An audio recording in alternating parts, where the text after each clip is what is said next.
El poltergeist de Enfield. Una familia del norte de Londres, más concretamente del barrio de Enfield, denunció en 1977 una serie de sucesos paranormales que estaban sucediendo en su casa.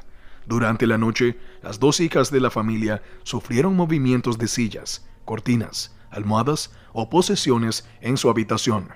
Este caso estalló en los medios de comunicación de la época, pero ¿fue realidad o tan solo un montaje?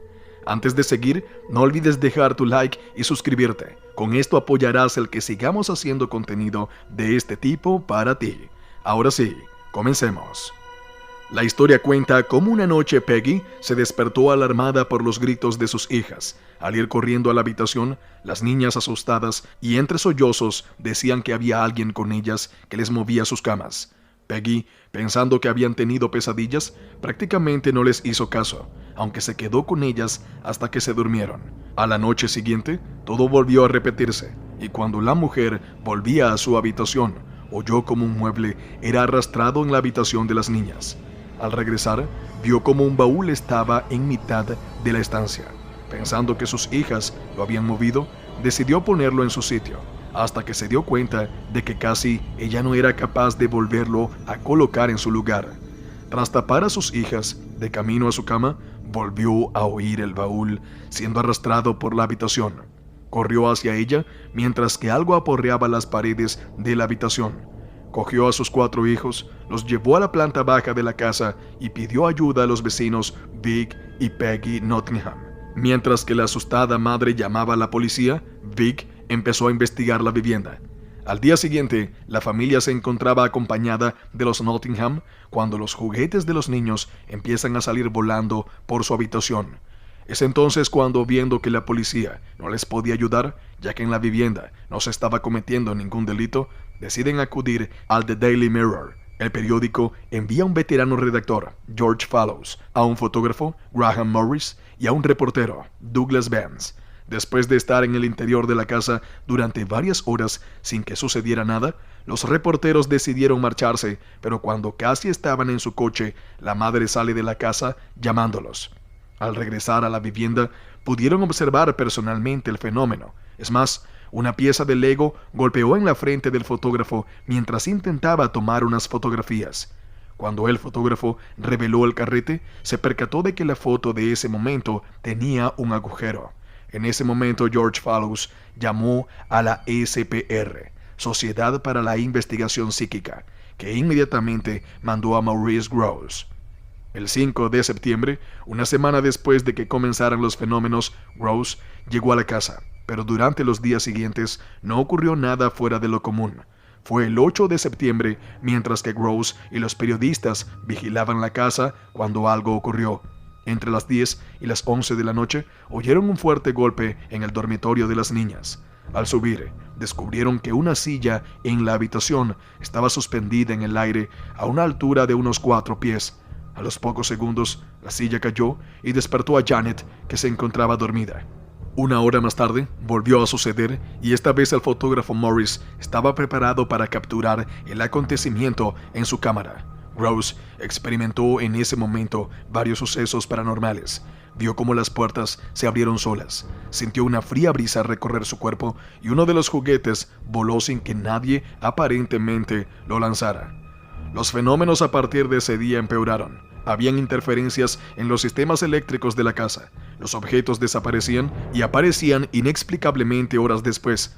Las grabaciones de los reporteros de la BBC se borraban misteriosamente. Una cámara de infrarrojos instalada en secreto en el dormitorio de las niñas apareció completamente rota. Grosse pronto unió a la investigación al escritor Guy Lyon Playfair, y los dos pasaron los siguientes 2 años estudiando el caso, pero los sucesos no cesaron. Los golpes en las paredes y entresuelo de la vivienda se convirtieron en algo habitual. Los muebles se movían y eran lanzados escaleras abajo. Los cajones de los muebles salían disparados. Los juguetes y otros objetos volaban por la habitación. Misteriosos charcos de agua aparecieron en el dormitorio. Surgían de la nada lenguas de fuego espontáneo que se extinguían inexplicablemente sin dejar rastro de quemaduras. Cortinas que se retorcían como si fueran sacudidas por el viento cuando todas las puertas y ventanas de la casa se encontraban cerradas. Incluso sucedieron casos de levitación humana. Janet aseguraba haber sido tomada y arrojada al aire por una entidad invisible. Esto está atestiguado por los vecinos. Una noche, tras ser sedada y dormir plácidamente en la estancia de abajo, oyeron un fuerte golpe en la habitación de la niña. Cuando subieron a ver qué había ocurrido, se encontraron a Janet durmiendo encima de la cómoda como si hubiera sido lanzada contra la pared. Ambas muchachas decían que una fuerza invisible la sacaba de la cama y Janet aseguró que la cortina del lado de su cama se retorcía varias veces en espiral como si de una serpiente se tratara y se enrollaba en el cuello intentando estrangularla. Esto fue confirmado por su madre, que fue testigo del suceso más de una vez. Uno de los fenómenos que más sorprendió a los investigadores fue una voz extraordinariamente áspera y masculina que salía de la garganta de Janet. Decía llamarse Bill Wilkins y había muerto por una hemorragia cerebral unos años atrás en aquella casa. La niña decía que en esos momentos no ejercía ningún control sobre su propia voz y entraba en trance. La voz decía que pertenecía a varias entidades y hablaba a menudo en lenguaje obsceno. Al entrar en trance o posesión, había que agarrar a Janet fuertemente, ya que tenía una fuerza muy superior a la de su edad, y a veces solía correr rápidamente a golpearse contra una pared mientras maldecía y otras obscenidades. Psiquiatras y doctores locales estudiaron a Janet y se le llegaron a realizar estudios laringográficos para descartar que las voces que salían de su garganta no habían sido fabricadas conscientemente por ella misma. Los expertos aseguraron que esas voces eran fáciles de provocar y de imitar, pero solo era posible durante un corto periodo de tiempo, ya que las cuerdas vocales se inflamarían y terminarían dañándose. Sin embargo, Janet era capaz de mantener conversaciones de más de 1 o 2 horas. Janet pasó 6 semanas en el Hospital Maudsley en el sur de Londres, donde experimentó pruebas precisas para detectar cualquier anomalía, tanto física como mental, pero no se encontró nada, y durante ese tiempo, la actividad poltergeist de la casa cesó completamente. Más tarde, volvieron a reanudarse, aunque de un modo más esporádico y menos violento. Expertos como el profesor Hasted, jefe del Departamento de Física de la Universidad de Birkbeck, y varios investigadores más del SPR concluyeron al final que toda la supuesta actividad paranormal era fruto del engaño de Janet. Una cámara de video puesta en secreto en el dormitorio filmó a Janet doblando cucharas e intentando doblar una barra de hierro con las manos. Ella fue también vista saltando de arriba a abajo sobre la cama, de donde ella diría más tarde que fue lanzada. A pesar de que concluyó este caso en engaño, allí parece haber fuertes pruebas que concluyen que los fenómenos iniciales que acontecieron en la casa eran genuinamente paranormales. Aunque, como hemos visto hasta ahora, los principales investigadores de este caso fueron Rose y Lynn Playfair, el matrimonio Warren hizo su aparición en verano de 1978. Según Gail Lennon Playfair, ante la noticia de que James Wan haría una continuación de la película El Conjuro y que trataría sobre el caso Enfield, declaró que los Warren solo aparecieron un día por la casa y que además no habían sido invitados.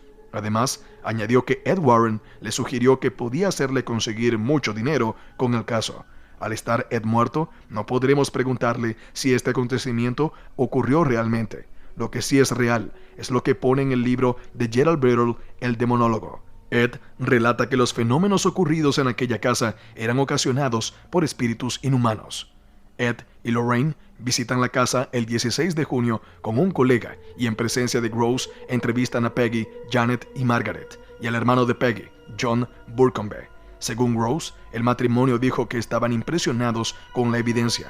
Esa noche Gross y los miembros de la familia Hodgson participaron en una conversación telefónica con Estados Unidos desde la casa de John Burcombe para un programa producido por un miembro del cuerpo de prensa del presidente Carter. Después de la emisión, Lorraine entró en la casa de los Hodgson y entró en un estado de trance. La señora Warren comenzó a hablar del exmarido de la señora Hodgson, algo que Lorraine no tendría por qué saber. Mientras, Ed Warren y su colega estadounidense indagaron por la casa por su cuenta y llevaron a cabo un ritual que no describieron a Gross, a pesar de que le dijeron que no habían tenido ningún efecto. Los 3 invitados se fueron justo después de la medianoche y le comentaron a Gross que marcharían el 27 de junio a los Estados Unidos. Gross concluye en su informe: yo personalmente estaba muy impresionado con el conocimiento del oculto que tenían nuestros invitados y de la manera en que llevaron a cabo su limitada investigación. La referencia a la limitada investigación es en referencia a lo oculto, posiblemente una forma encubierta de decir que no estaba de acuerdo con su punto de vista. Según Gerald Brittle, los Warren volvieron a la casa entre el 6 y el 9 de agosto e investigaron más a fondo el caso, a la vez que lo estaban haciendo Playfair y Gross. Cierto es que Playfair en su libro This House is Haunted comenta que los Warren apenas se dejaron ver por la casa, pero esto puede darse por falta de datos. Sin embargo, Brittle, en el suyo, The Demonologist, The True Story of Ed and Lauren Warren, estamos viendo más fechas y datos. Es más, siempre según Brittle, los sucesos ocurridos en la casa no terminaron en abril de 1979, como afirma en su libro Playfair, ya que los datos presentados por el autor del Demonólogo hablan de que en agosto del mismo año el matrimonio volvió a la casa, esta vez con 2 colegas más. Estuvieron varios días donde consiguieron 13 horas de grabaciones de audio y video e infinidad de fotografías. También se menciona que finalmente fueron con un cura e hicieron un exorcismo. Según contó Janet en una entrevista en 2012, aunque varios sacerdotes intentaron acabar con el ente que allí estaba, nunca terminó de irse. Sí se consiguió que poco a poco se fueran calmando las cosas, pero nunca finalizó. El hermano de Janet, Billy, que vivió en la casa hasta que Peggy murió, siempre ha comentado que de vez en cuando se oían ruidos y que sentía como si alguien le estuviera observando. Otro dato que dio en esta entrevista fue que los sucesos empezaron a ocurrir cuando ella y su hermana Margaret jugaron con la Ouija. Y esto fue todo por el día de hoy. Si te gustó, dale like y compártelo con tus amigos. Eso nos ayudará muchísimo a crecer. Dale a la campanita de suscribir para que no te pierdas ninguno de nuestros videos y quédate en línea con nosotros, tu verdadero centro de terror.